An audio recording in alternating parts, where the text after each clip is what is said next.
Assalamu alaikum. Thank you very much for the honor of being here. Indeed, I've come from Montreal, from Concordia University, where in the Department of Religion, I'm head of the Department of Religion. We study from a social scientific perspective, of course, many religions. It's a large department, all the way from Aboriginal religions to Zoroastrianism, and we have two Islamicists. So I'm coming from a more academic context, and again, I'm very honored to be here today. I was asked to speak about lessons from Imam Hussain in response to Islamophobia. This was the topic that was given to me. And so I will speak about Islamophobia first, and then meditate on how Imam Hussain and the events of Karbala, which I know to some extent because I'm a specialist in Shiism, are relevant to that problem. So what I would like to offer first in regard to Islamophobia is an historical perspective. I would like to place this phenomenon in the perspective of also human intercultural relations in general. And for that, I'm going to begin with three historical examples. And bear with me because those examples are not well known, and they may even seem trivial, but I will get to a conclusion presently. So, immigrants have been arriving in America for over 2 centuries. As each new wave of immigrants has come to this country and continent, it has experienced determined opposition and discrimination. So this is not a new phenomenon. For example, Chinese immigrants or Asian immigrants were long seen as a civilizational menace. And these ideas actually began in Europe and specifically Germany. The phrase yellow peril or yellow terror was used in Europe and the New World in relation to a fear that Asians, who were usually imagined as very aggressive and devious, would use their very large numbers to overwhelm Western civilization. Now, words are not just air. Hateful words have hateful effect. So in America, riots against the Chinese on the West Coast during the California Gold Rush of the 1850s were followed in 1888 by the Chinese Exclusion Act, designed, as the name suggests, to keep Asians out. The Exclusion Act was followed by further laws that barred Asians from naturalization. In Canada, where I came from, today, had its own Exclusion Act designed to prevent Chinese immigration by charging huge landing fees. And in 1907 in Vancouver, British Columbia, where my parents come from, there were very serious anti-Asian riots. So that's one example. Another example. Prejudice, discrimination, and violence followed the arrival in the USA in the mid-19th century of a huge wave of Irish immigration, caused partly by terrible famine in Ireland. The American Protestant nativist movement, which began as a secret society, which is somewhat scary, helped to perpetrate violence that included burning churches, assaults, and killings. Yes, people died. The ideology of the American Protestant nativists, who did have supporters, by the way, in the American Congress, had ancient roots in anti-Catholicism in England. That anti-Catholicism racialized the Irish, portraying them as dirty, uncivilized, sexually promiscuous, and mentally feeble agents of the Pope.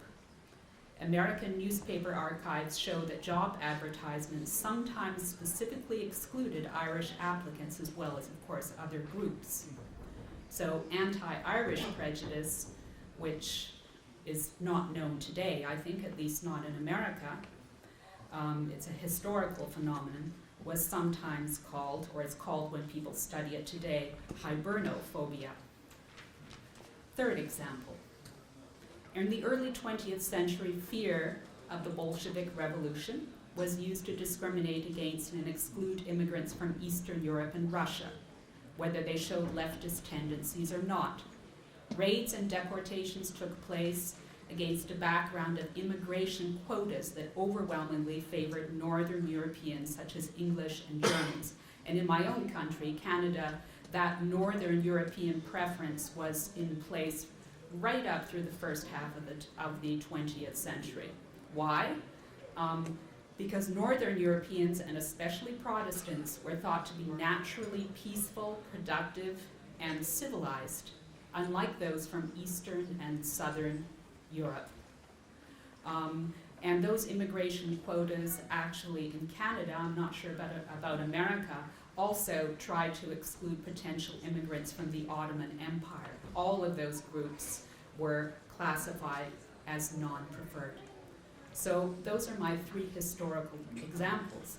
There are obviously much, much more egregious cases than these three.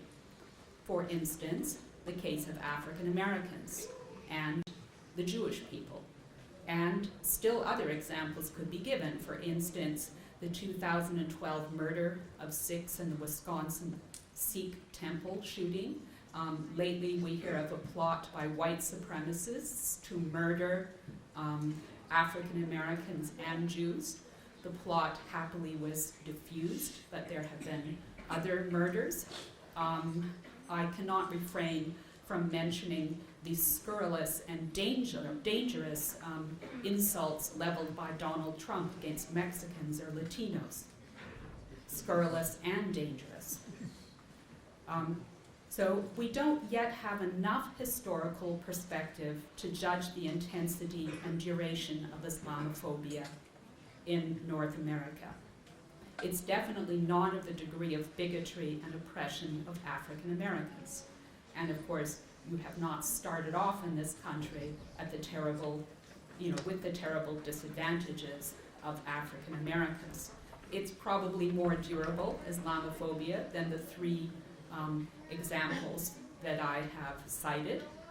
Perhaps Islamophobia will turn out to be more in the region of anti-Semitism, anti-Jewish feeling, Judeophobia, although Muslims, I think partly because of the sufferings and the experience of the Jewish people, are not going to be as vulnerable in the West as those people were historically. The point I would like to make, in any case, is about a common experience of immigrants, and indeed encounter anywhere in the world of different cultural and religious groups. And I deliberately chose those three lesser known examples to make that point. I mean, this is a continuing human experience with a historical continuity. And the historical examples I gave, in fact, exhibit some of the characteristics of Islamophobia today. Racialized religious discrimination, fear of difference. Fear is a very big driver of Islamophobia, and obviously it's not helped by events such as those that took place in Paris yesterday.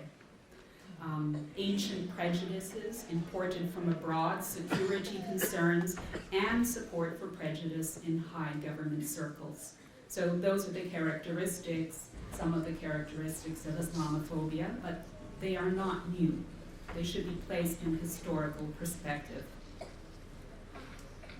So let me dwell, actually, for a moment on the last element I mentioned, perpetration of hatred against Islam by influential figures, including those in government. One really disappointing thing about Islamophobia is the way it is legitimized.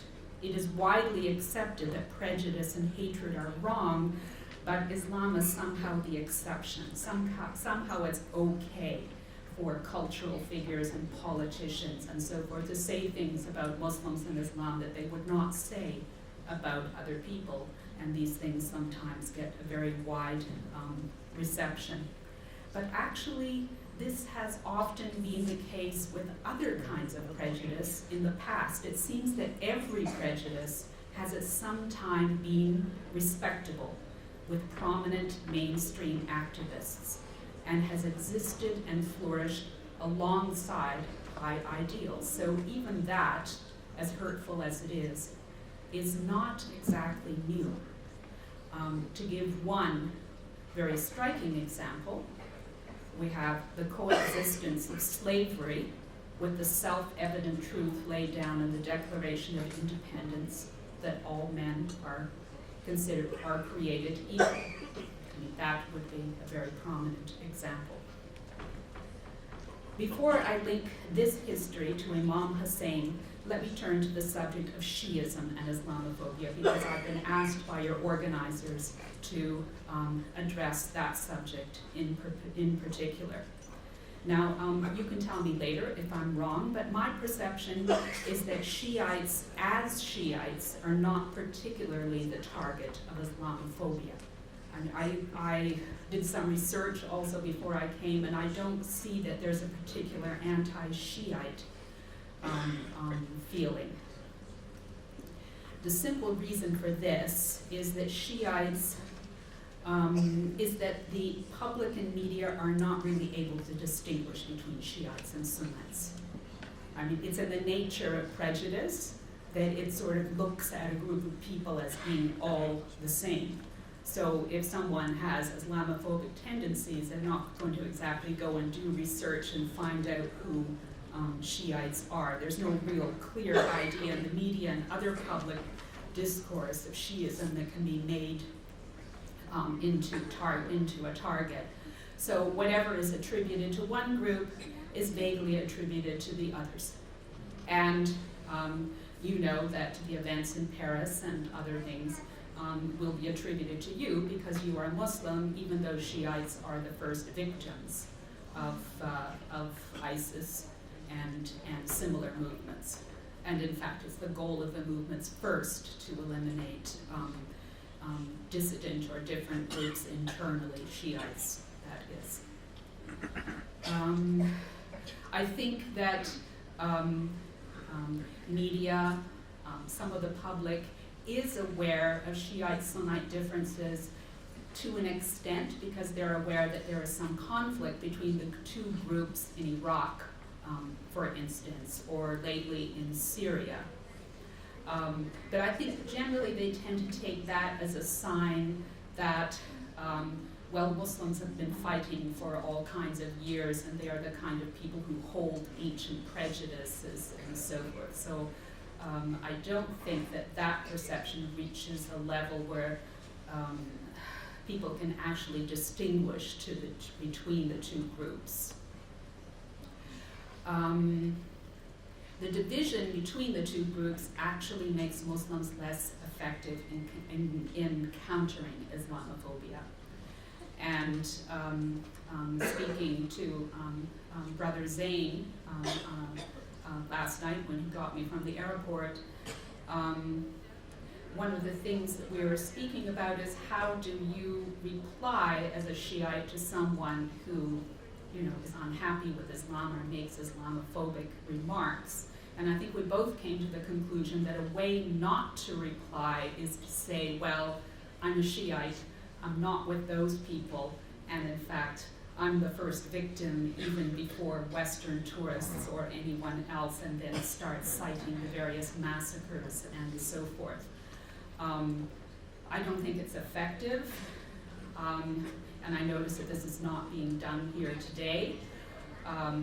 And it also wrecks or affects the unity that I think would be necessary in the West to counter Islamophobia. Now, Sunni-Shiite harmony is not easy. It involves thorny historical and doctrinal questions that have to be worked on over a very long term. So progress in interreligious dialogue, I think that another speaker has made this point, in all cases is something that has to be worked on. It's not something that's entirely worked out. It involves tolerance and not agreement. Interreligious and intercultural relations depend above all on discovering and building on universal points of contact. And I would suggest to you that such a point of contact is found in the sacrifice of Imam Hussain. Karbala can serve as a universal point of contact, emotional contact, because of the power of the tragedy. Those who hear of the events of Karbala experience the pathos and triumph of the martyr at a basic emotional level. The drama of Karbala and personality of Imam Hussain appeal to an innate human desire for justice, and as such, Karbala may help to bridge the sectarian and other divides, as I think that we have heard from the councilwoman today, for instance. The story, in fact, seems to become more true as it expands beyond its original context and is remembered and retold in different environments and circumstances, such as today on the East Coast of the New World in the company of representatives of different religious communities.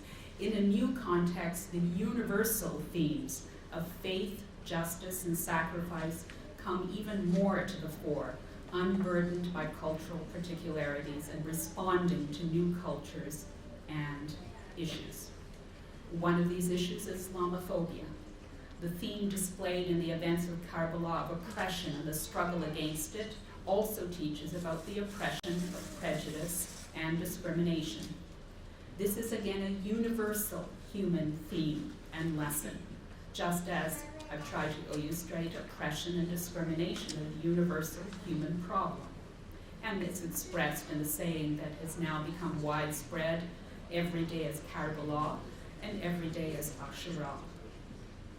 The lesson conveyed by the martyrdom of Imam Hussain is that oppression and the struggle against it are truly universal.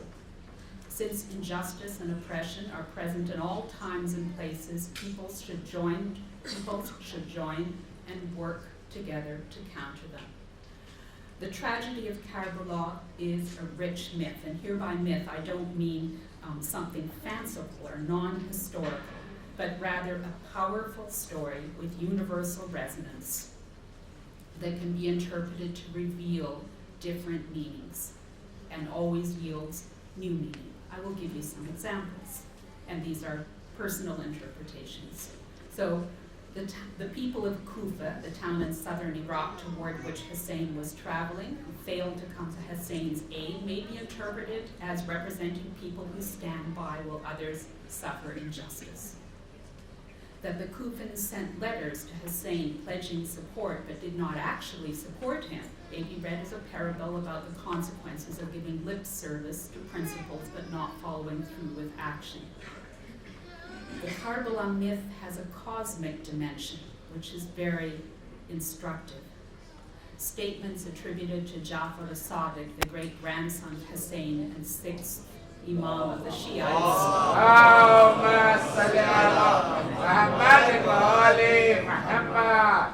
Jafar as-Sadiq describes how the angels and jinn mourned the martyr Husain and will continue to do so until the Day of Judgment. According to the sayings of the Imams, which are the source for many of Shiite beliefs, not only did Fatima, the resplendent, beloved daughter of the Prophet and wife of Ali, weep for her son Husain in heaven, but also the earth, sun, fish, and animals wept. One lesson that may be taken from this dimension of the story, the cosmic dimension, is the importance, the preciousness of the suffering of any person. Karbala in itself was not a great battle. It didn't involve large armies or, finally, much strategic importance. This may be interpreted as signifying that instances of oppression and injustice that seem small on an earthly plane, small in the political scheme of things, or small because they affect only powerless persons, violate in reality the very order of natural justice, such that even the heavens would weep. I would like now to turn to the father of Husain and the first Imam of the Shia, Ali ibn Abi Talib.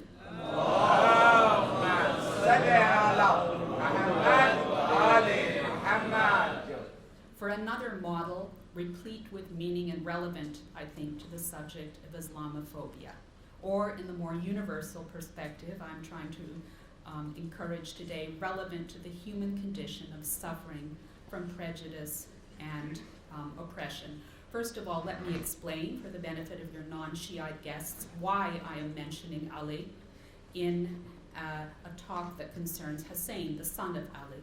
The Imams in the Shiite view typify different virtues and characteristics. Ali, for instance, who unlike the other Imams had the opportunity to rule, was a paragon of justice. The fourth Imam, called the adornment of worshippers, epitomized mildness and sincere piety. For instance, the absent 12th Imam, following whose names Shiites pronounce the formula, "May God hasten the relief he will bring," personifies hope for a future just world. While each Imam may embody a certain characteristic demanded by his particular situation, they all finally have the same characteristics, the Imam in Shiite belief. The Imams altogether have the same essence of an ideal human being, and so to speak about the virtue of one is to speak about the virtue of all. Now, concerning Ali ibn Abi Talib, father of Husain, although Ali, like Husain, was martyred, Shiite tradition has preferred to focus on his life, which also constitutes a powerful myth in the sense I defined myth earlier. And when you are thinking of how to deal with Islamophobia, yes, there are lessons from the martyrdom of Karbala, but one also needs lessons from life. The image of Ali that is probably best known is that of a brave warrior and just ruler, but I'm interested in his role as a wisdom figure. Ali is portrayed as the very epitome of rationality, and the Arabic word is aql, sometimes translated reason or intellect.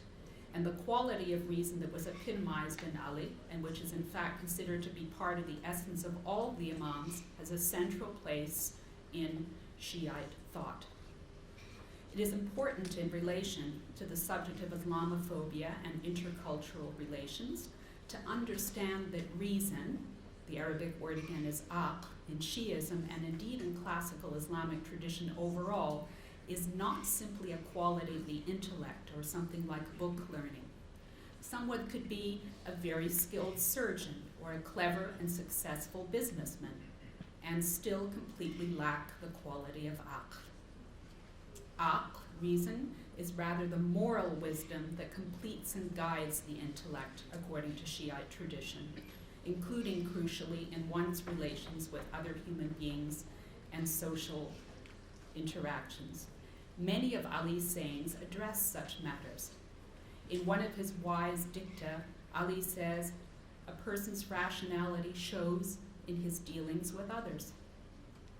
Another dictum attributed to Ali says, "Reason is a natural part of human nature." The word for human nature here is fitra, which I think many of you will know. And it is developed through experience. The Arabic word there, possibly it's the same in Urdu, is tajriba.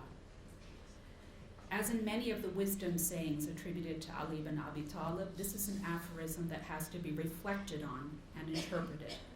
I would express it more fully as humans, unless they are perverse, unless they're going against their own nature, become more morally rational towards others as they gain more experience of the world and different kinds, and meet up with different kinds of people.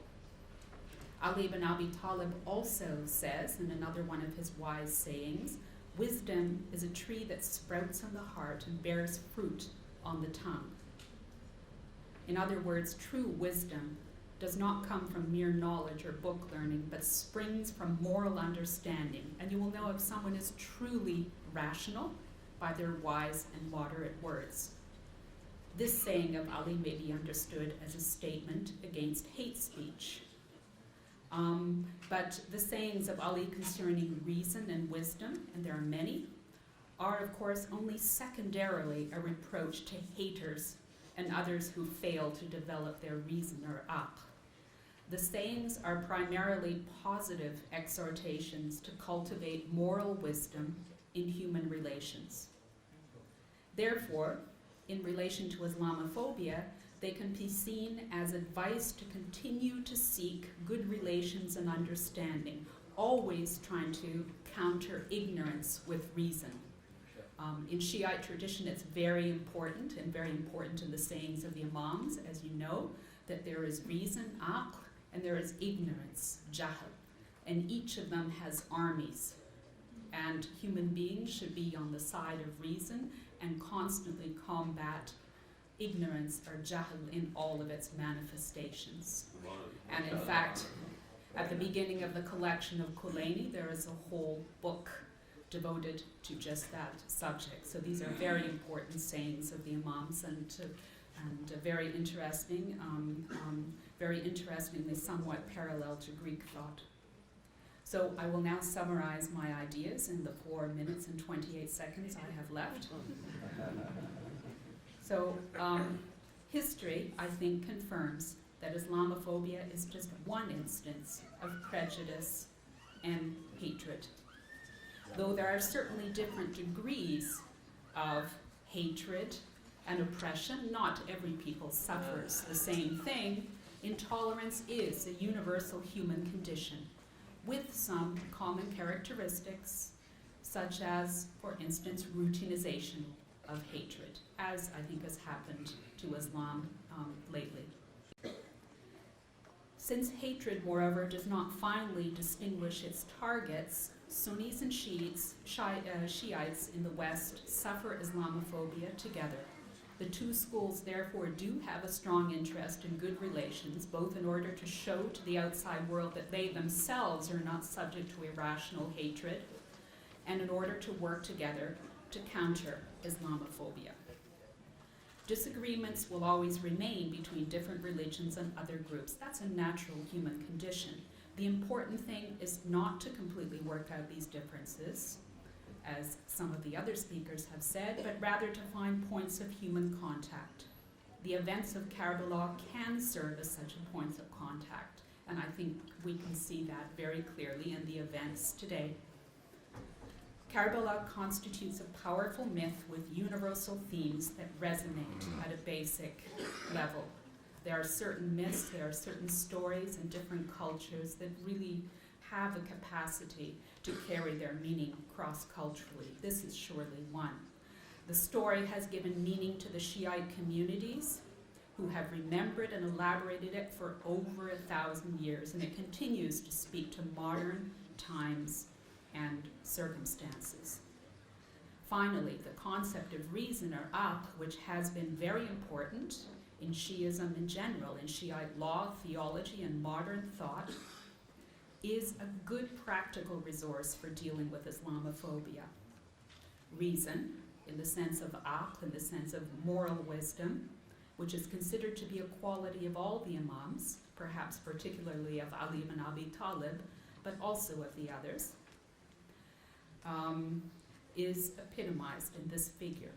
The many sayings of Ali concerning reason and wisdom suggest that reason really consists of a kind of a moral wisdom in conducting one's affairs and relations with other human beings.